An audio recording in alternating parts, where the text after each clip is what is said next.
It's only just. Oh, great. Ah, great. There it goes. I see it there. Ding. Great.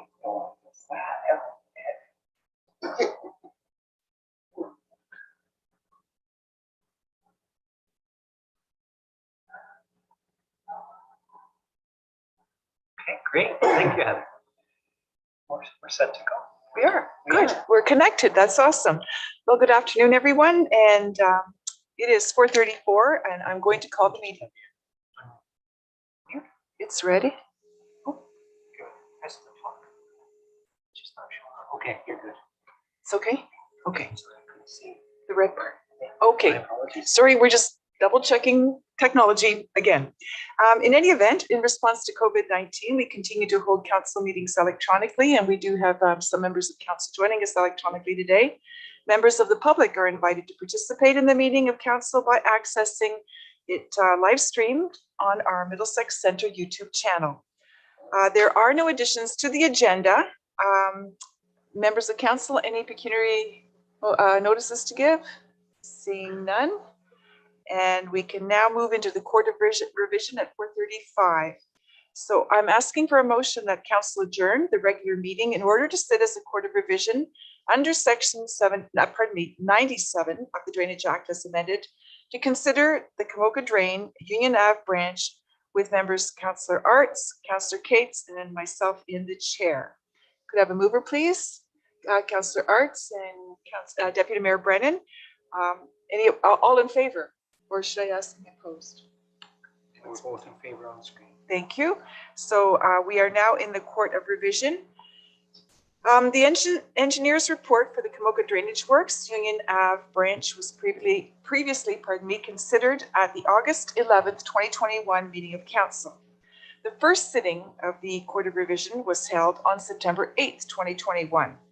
This sitting of the Court of Revision is to hear any new appeals that have arisen from the revised schedules of assessment that was mailed out on September 15th, 2021.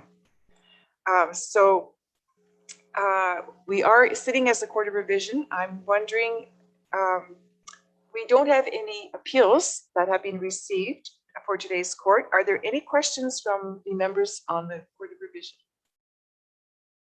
Nope. Okay. In that case, the recommendation before us is that Middlesex Centre Court of Revision approves the schedule of assessment for Camoka Municipal Drain Union Ave new branch as noted on the revised schedule of estimated assessments dated September 8th, 2021, and that the schedule of assessment provisionally adopted via bylaw 2021 number 76 be replaced with the revised schedule of estimated assessments dated September 8th, 2021, and the corresponding bylaw be forwarded to council for final reading. And the mover, Councillor Cates and Councillor Arts, all in favor? And all that is carried. Thank you. So now we can go back to regular session. The motion before us is that the Court of Revision adjourn at 4:37 and council resume the regular meeting. Mover, please. Councillor Arts and Councillor Cates, all in favor? And we are now sitting in our regular council. So under delegations and presentations, I want to note that we did receive 2 petitions and they're noted under item 10.5. And we will be hearing from delegations during the upcoming public meetings part of our council meeting tonight. Moving to the adoption of the minutes, we have the minutes for October 13th before us. I don't see any hands for errors or exceptions. So the motion before us is that the minutes of the Middlesex Centre Council Meeting that was held on October 13th, 2021 be adopted as printed. I need a mover, please. Councillor Shipley, Councillor Cates, all in favor? And that is carried. Thank you. We have the consent agenda before us. And how many do we have here again? We have 8 items. Are there any here that you want pulled or want to comment on before we? Yes, go ahead, Councillor Arts. Go ahead.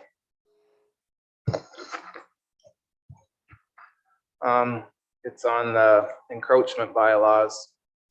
from a farmer's perspective, there's parts of that don't make me so happy, but from a municipal perspective, I can see why we have them.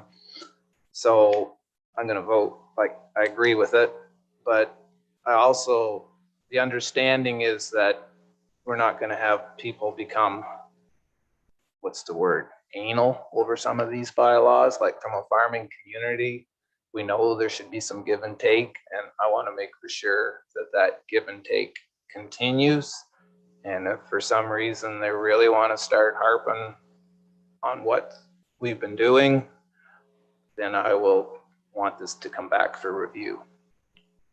Thank you. Thank you. Councillor Cates.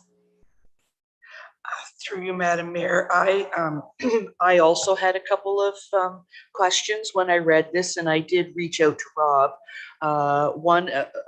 My first thought when I read it was about the little libraries that, you know, people have around the community. Does that mean then that if you have a little library on your front, that you're going to have to pay for all of this? And you know, that wasn't the intention of this. And he gave me some examples of a little bit more commercial type of examples, and that's certainly not at all the target. And it wouldn't be retro backwards to anything. So same for if you had some plantings on the curb side of your sidewalk. So I did clarify for that. Councillor Heffernan. I can't even see where she is. There you are. Hello. Hi. Hi. Through the mayor to, well, just a comment in general. I agree with Councillor Cates. I was speaking to Rob as well. Perhaps he could join in with an example of what he's talking about. And the other comment I wanted to make was on the winter operations plan.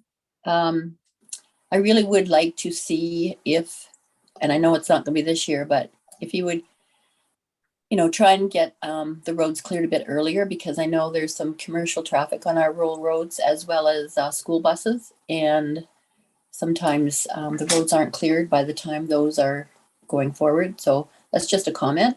But anyway, if he's available to give a couple of examples of the encroachment, that would be appreciated. Thank you. Okay, I understand he's coming on. Yep. Good afternoon. Yeah. Hi. Good afternoon, Mayor and Council. So as Councillor Heffernan said, I spoke to a couple of the councillors regarding this policy and this bylaw. So a couple of examples I can give is one would be, as Councillor Arts referred to with the farming community, would be the installation of a private drainage pipe across the municipal right-of-way.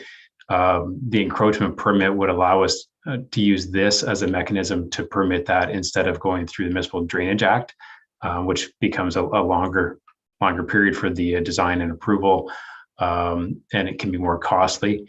The intent is to try to expedite those simple occurrences where we have a single landowner on both sides, or perhaps two different landowners that are in agreement, and we can permit the encroachment, but we now have a way of tracking it.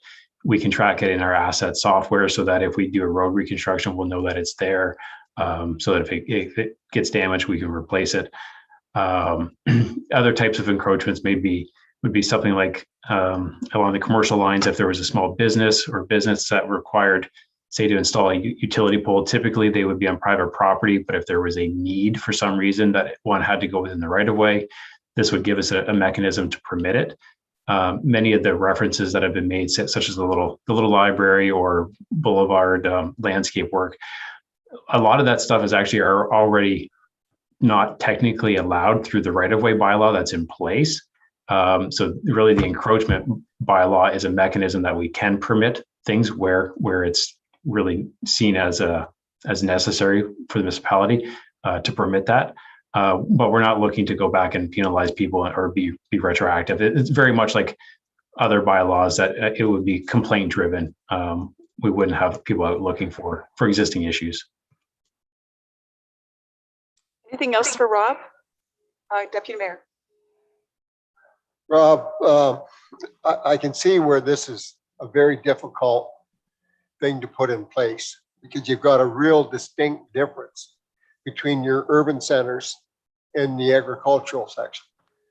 And to try to come out with one that encompasses everything, I realize is very difficult.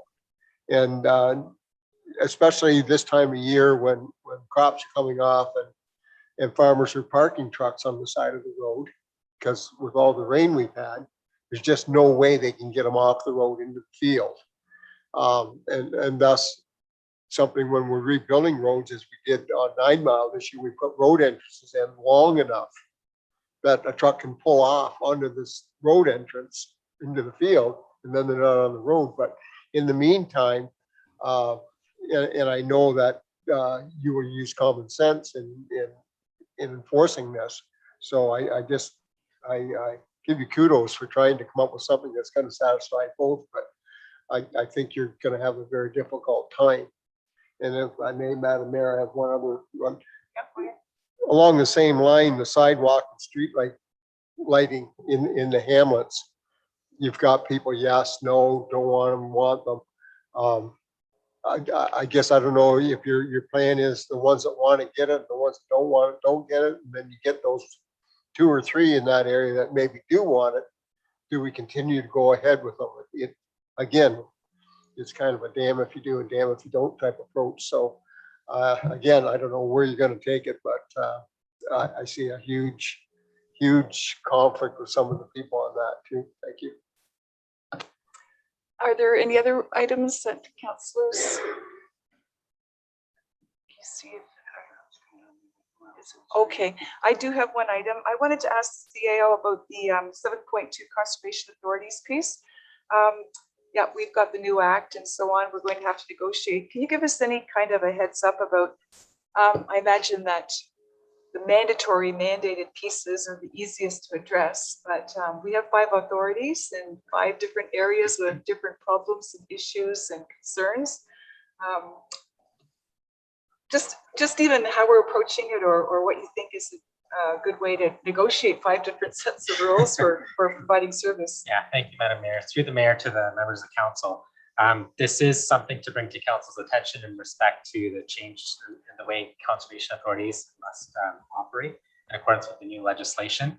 And so I wanted to put this report before council just because of the fact that we have 5 conservation authorities in Middlesex Centre. And so in preparing this report, I have reached out to these general managers of each of the CAs to look at a collaborative approach so that we can work together in getting similar MOUs in place, and we're understanding when it comes to service agreements and how we can work on those partnerships so that there can be some synergies. So that's going to be the way in which we're able to work together, as some of the conservation authorities might have templates that we can work off from one another and be similar in nature. So we have a common understanding of how services will be provided to provide a response to this legislation. So we're going to work away at it. We're going to do so in a thoughtful approach. I was just thinking some of the conservation authorities are huge relative to some of the smaller ones that we deal with too, and the capacity for some of the smaller ones to do certain things isn't there either. So it's a bit of a dog's breakfast. So, okay, well, thank you for that. If there's anything else? Oh, wait, okay. I heard you both breathe at the same time. I'll let you go ahead, Councillor Cates, and then Deputy Mayor, you just follow up. Thank you. Through you, Madam Mayor, and I'm not sure to Heather or to Rob. I'm just curious on the sidewalk and streetlight survey results. Obviously, it's on the agenda for people to see. I'm just wondering if we will be doing any kind of further posting about it, social media post or anything.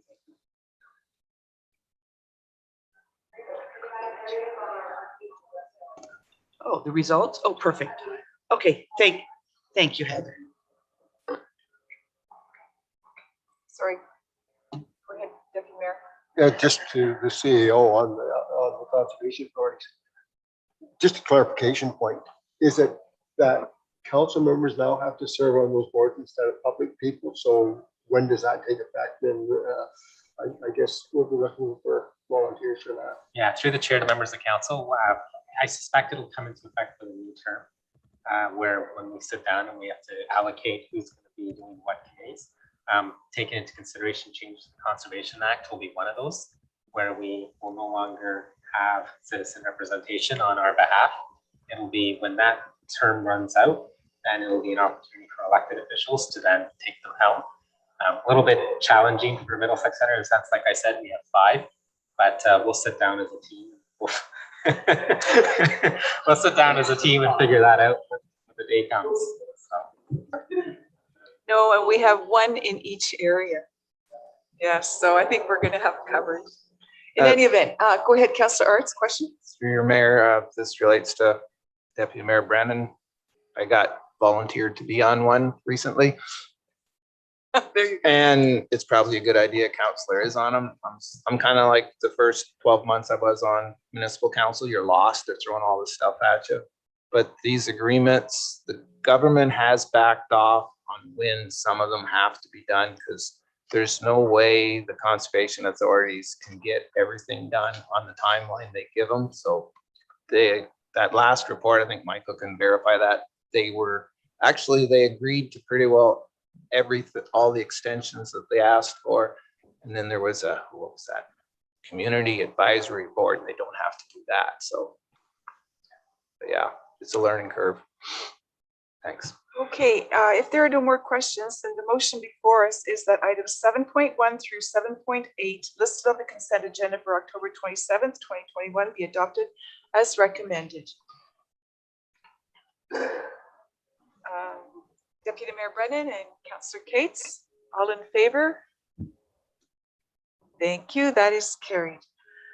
Okay, we can now move to staff reports, which is item 8 on the agenda. The first item up is municipal lighting, and Rob Cascadden, the Director of Engineering, is going to provide that report for us.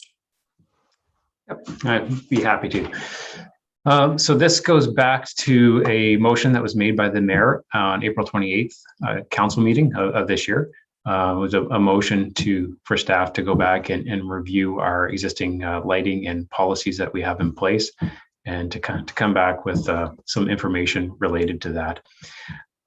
So staff have taken some time to do a review of our existing lighting and of standards that are out there, the design standards that we have in place. And this report is generally a summary of that. So within the municipality, the sources of lighting that we have that are municipally owned or private as well can generally be broken down into about 4 categories. We have street lighting, which makes up the majority of our municipal lighting. And then we have the lighting of our municipal facilities, lighting of parks and field lighting, and then lighting from private property. So as everybody is aware, that the purpose of street lighting is to aid in the reduction of nighttime vehicular crashes by improving visibility, makes the roads and sidewalks safer for pedestrians and any other vulnerable road users such as cyclists. The purpose of municipal facility lighting, it adds to security and provides increased visibility to nighttime users, such as arenas, libraries, municipal offices. Parks and field lighting, that's really the use of the lighting facilities at the parks and field lighting is really based upon the events that are occurring there, the sports, the hours of play, and the lighting is geared towards those specific uses. And then we have lighting on private property, which can run a whole wide gamut of types of lighting. It can be from security-based lighting, right, just to purely aesthetic, architectural, or facade lighting, with a wide range of illumination levels as well, from quite dim to very, very bright. So when it comes to street lighting, the industry standard that's used, and it's the best practice, is a standard that's referred to as the RP 800. It's published by the Illuminating Engineering Society, or IES, of North America. So this standard, it takes into account the various roadway and pedestrian conditions, and it looks at the volumes of vehicles and pedestrians, and it makes recommendations on the appropriate light levels that are measured in lux and luminance. So it looks at not only brightness, but also the variation between the light and dark spots along the corridor. Because if you have one place that's well lit, another place that's poorly lit, that contrast can actually make situations worse. So the RP 800 standard has recently undergone a major update, and it takes a different. It has changed the amount of illumination that's required in various scenarios. But a good example locally of that is currently or recently when we've undertaken the design of the Melrose streetlight upgrades, that we found that through our consultants design, we found that there was a near doubling of the number of luminaires that were required to meet the RB 800 standard versus what was put in several years ago. So the current designs that are used in new subdivisions, they all follow the RP 800. So the spacing that's used in the new subdivisions is consistent with what we're proposing for upgrades in Melrose. And so obviously that comes with increased hydro to run these street lights. However, they are energy efficient and use a fraction of the hydro that would have been used by the old high pressure sodium lights. Street lighting design and requirements for the municipality are contained in the municipality's design standards manual. And as I said, that's what's currently used by developers when they're designing street lighting for new subdivisions or site plans. These design standards are updated periodically. And like I said, it's the RP 800 is the kind of best practice that we follow. So we have looked into dark sky compliant lighting as well, and we have confirmed that our fixtures that we use, the LED fixtures that we use for our street lighting, are in fact currently dark sky compliant, which is great. So we have already made great strides. The dark sky compliant fixtures, they generally use cutoffs to limit the direction that the light is cast. So that, and the first part is that if you look at our current luminaires that we use, they're all downcast as opposed to the old bulbs that would also have caused glare up into the sky as opposed to directed down at the asphalt. So the industry standard for sports field lighting generally follows the National Collegiate and Athletic Association lighting standards, and it varies depending on the sports field. We have some fields that are unlit, some fields that are lit and they have automatic shutoffs, and they're only used at the time of use. Facility lighting has no formal best practices, but they're designed for security for the intended use of that facility. As well as private lighting, again, there's no set standard for that.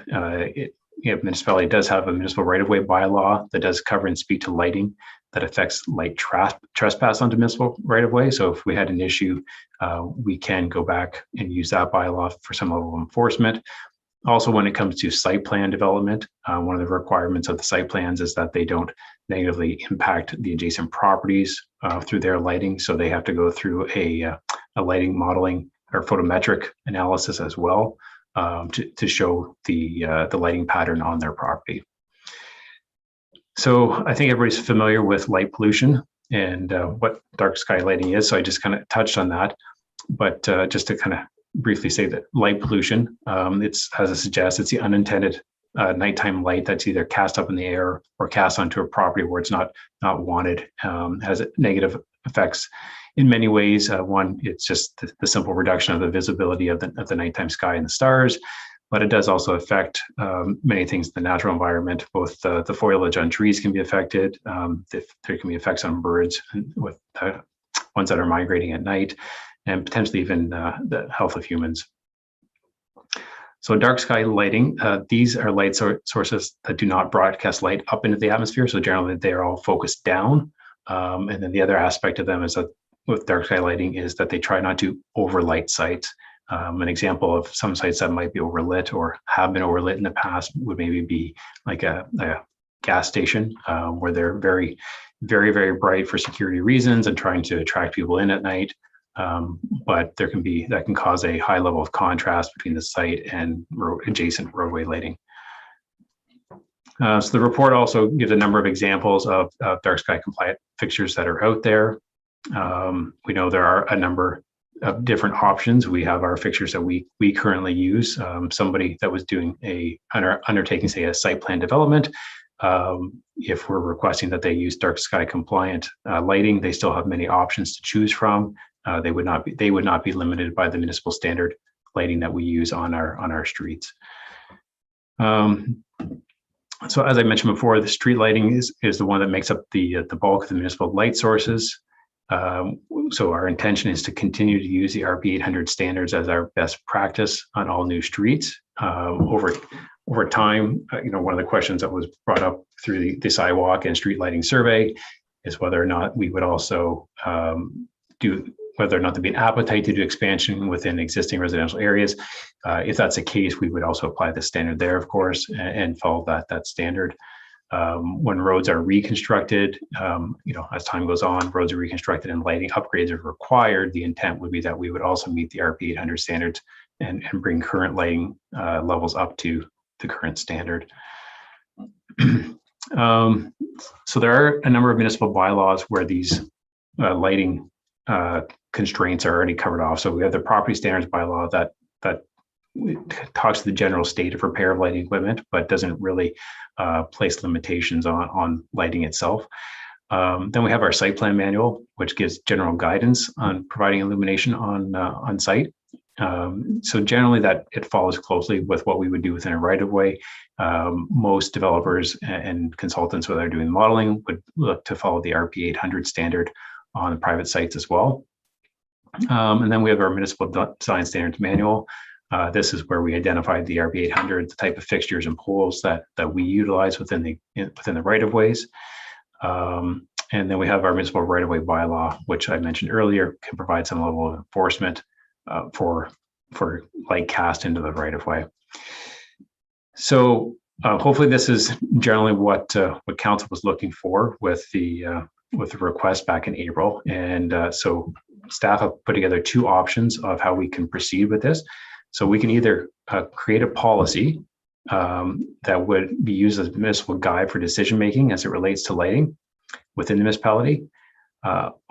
Alternately, through pre-planned document updates, staff can incorporate updates to the municipal design standards and site plan manual to incorporate dark sky considerations to ensure new development going forward, and any reconstructions look to minimize and make use of dark sky compliant and comparable fixtures. So largely, we're already accomplishing this through our current design standards and our site plan process. So that's where option 2 comes in, is to incorporate new development practices and operations. So this will be working outside of a policy. Staff, through infrastructure renewal and or construction, will consider and make use of dark sky lighting where possible, given security concerns are properly addressed. So we wouldn't have a strict policy in place, but we would just continue to try to follow best practices and make improvements where possible. So the financial implications, really at this point, we see no financial implications. Like I said, because we're already using dark sky compliant lighting on our municipal right of ways. If on municipal facilities, if we have some improvements there may be some nominal cost, but there's so many different vendors and suppliers out there on the market now. Prices are largely comparable to ones that are not dark sky compliant. So one thing to note is when we were going through this exercise, we did look at the approximate costs for street lighting expansion as well. And so our estimate is that the cost is about $335,000 per kilometer to bring new street lighting into a residential development that currently does not have it. So this combined with sidewalk expansion, doing both at once, there is a significant cost, and we would have to work through our capital budget to see if funds are there, and then using the information collected through the sidewalk and streetlight survey to try to prioritize areas that we would want to tackle first. So at this point, I'm happy to answer any questions that council may have. Okay, I'll look to council then. I'll start with Deputy Mayor Brennan. Madam Mayor, Rob, when a new subdivision goes in, Rob, I know they have to put street lighting on the interior lights. Do they also have to put the lights on the right away on, like, say, Clear Skies? Would they have to put lights on Hyde Park and Illard Road on the roads that boundary their subdivision? Yeah, so they would have been required to put the lighting at the intersection. So I believe at the south end of Clear Skies, there's a light there that they would have installed to illuminate that intersection. So typically that would be the limit, unless there were some additional road upgrades, say, that required additional lighting where there was not some previously. Anyone else? Okay, I'm just going to make a couple of comments too then. I'd like to start by saying thank you to you and to staff, Andrew, who did a lot of work on this. I think it's a great report, and I really appreciate the turnaround, the timeliness of it all. I think I have no issues with. I think it sounds like a solid plan. I have no issues with moving ahead with it as we can afford and as it's the right timing for things. So having a plan in place is great. I should ask council, no one has any issues with the recommendation then of, we had option 1 and 2, and staff is suggesting that we move along with 2. There were no questions or concerns about that then either. Okay, so in that case, thank you again, and I'll look to council then.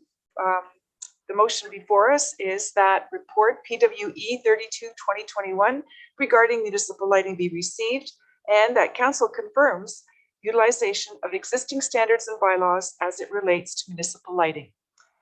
Mover and a seconder, please. Councillor Cates and Deputy Mayor Brennan, all in favor? And everybody's in favor. Okay, thank you, everyone. That is passed.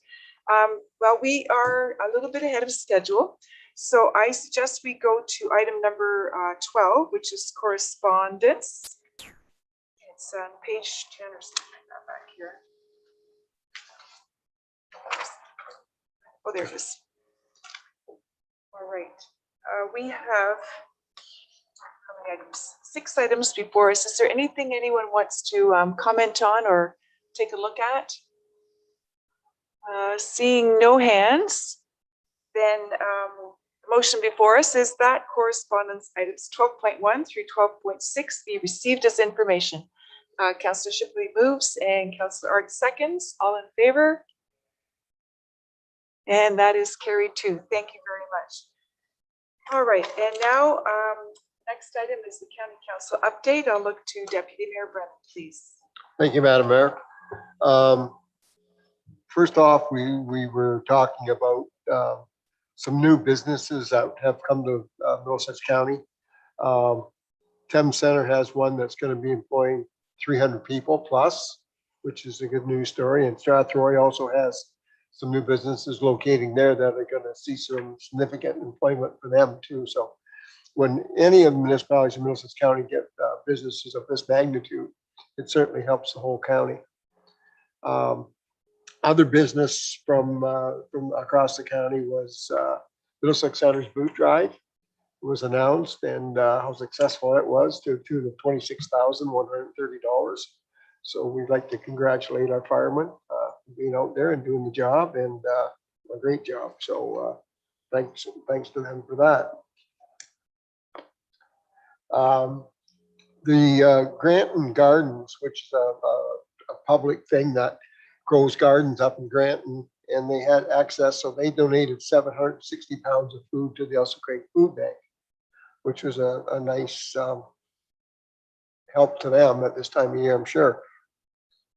We renewed a boundary agreement with Huron County and Middlesex Centre, or Middlesex County on the north edge, where a road boundaries the 2 counties, and we share services, plowing and maintenance and that. So that was executed, and it's for a 5-year term.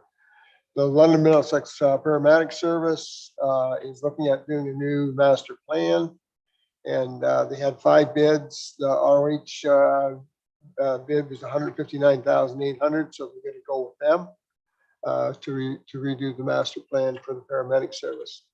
The Narren Bridge has emergency repairs. One side has been closed of that bridge.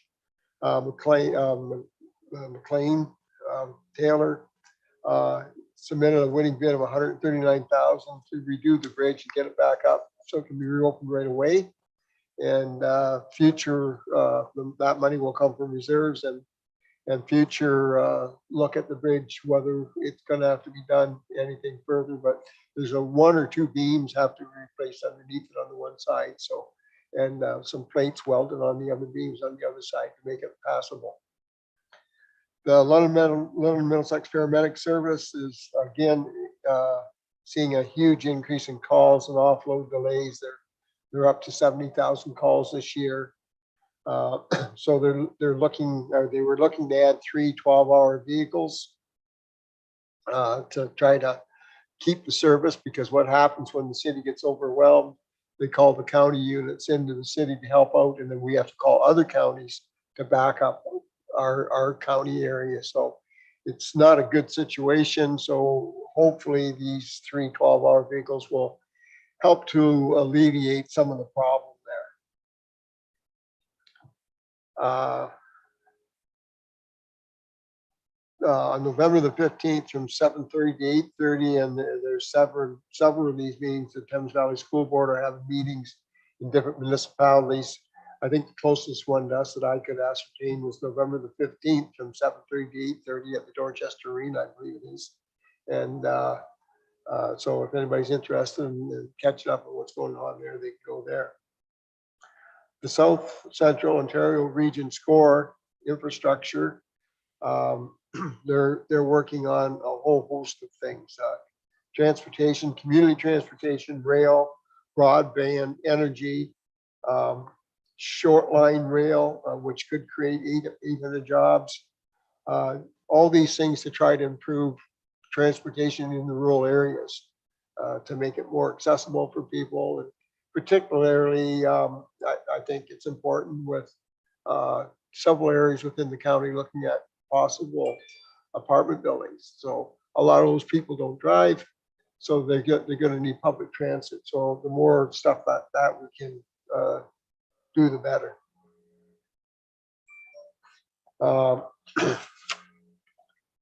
The SCORE also works with some of the colleges on programs. Conestoga College, Fanshawe College. They work on different agricultural and other programs with them to get that going. There's been 25 delegations and meetings with cabinet ministers regarding specific issues in the region to this year, and I think that's, I know our Women's Caucus has had a lot of meetings with different cabinet ministers, and SCORE the different counties involved in that are also holding a lot of meetings. We had a meeting on the archives. Nothing has been etched in stone or anywhere near it yet.